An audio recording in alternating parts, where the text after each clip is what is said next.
West Fairbanks, it's your State House Representative Ashley Carrick here today with you here in July for another edition of Fairbanks Fireside Chats right here from my own backyard fire spot. I'm really glad to be joining you today and hopefully addressing some of the burning questions on people's minds as we anticipate heading down for special session this coming weekend in Juneau.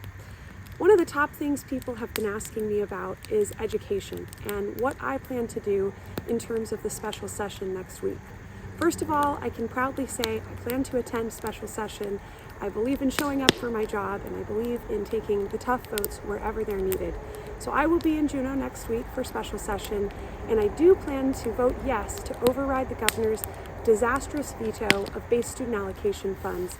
This last session, as many people may remember, the bipartisan House Majority Coalition, of which I'm a part, and the Senate bipartisan majority together had passed House Bill 57.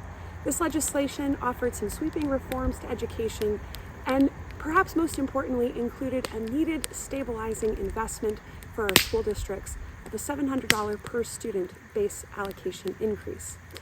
That funding passed both bodies and was subsequently partially vetoed by the governor in the budget.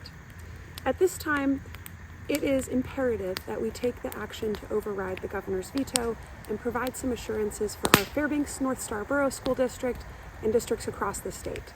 And because preserving access to education is one of my top priorities, this is an easy vote for me to be taking next week. That'll be next Saturday, August 2nd.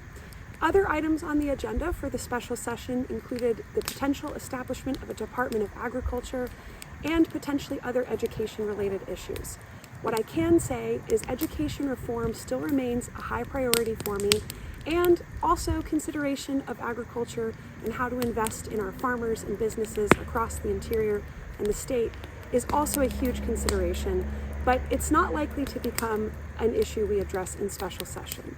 And I'd be happy to talk about that more with anybody who'd like to give a shout out to our office.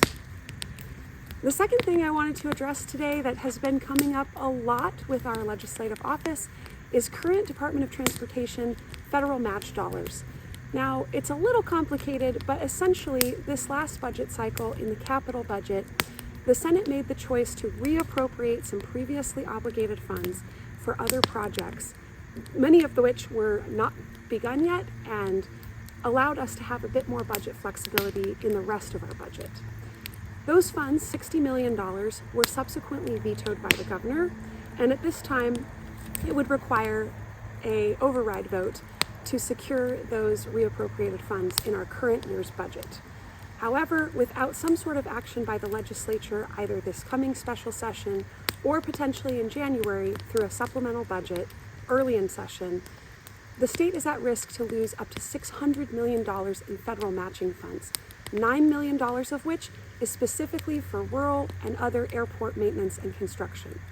I've gotten a lot of questions from local government leaders, the contracting community, business community leaders, etc., about the impacts of this particular veto of transportation funds.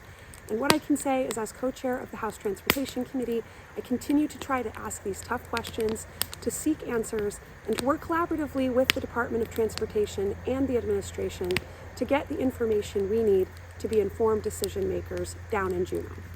Again, if you have any questions about that, I would really love to get in touch with you and provide more context. And that leads me to my last thing.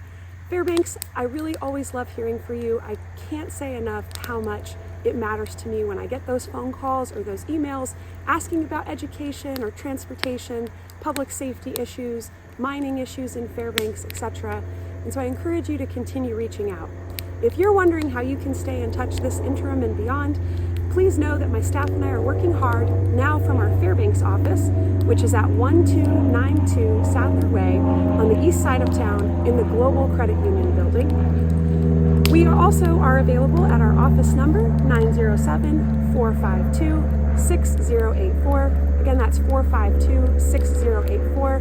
And you can also always email rep.ashley.carrick@akledge.gov to get in touch with me.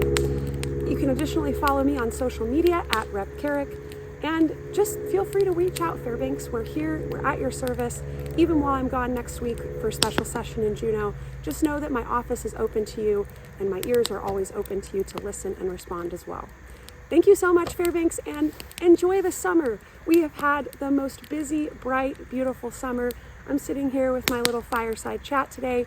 Continue to remember to burn smart at the end of this summer season and stay safe out there on the roads. We really look forward to hearing from you and enjoy all that the summer has to offer.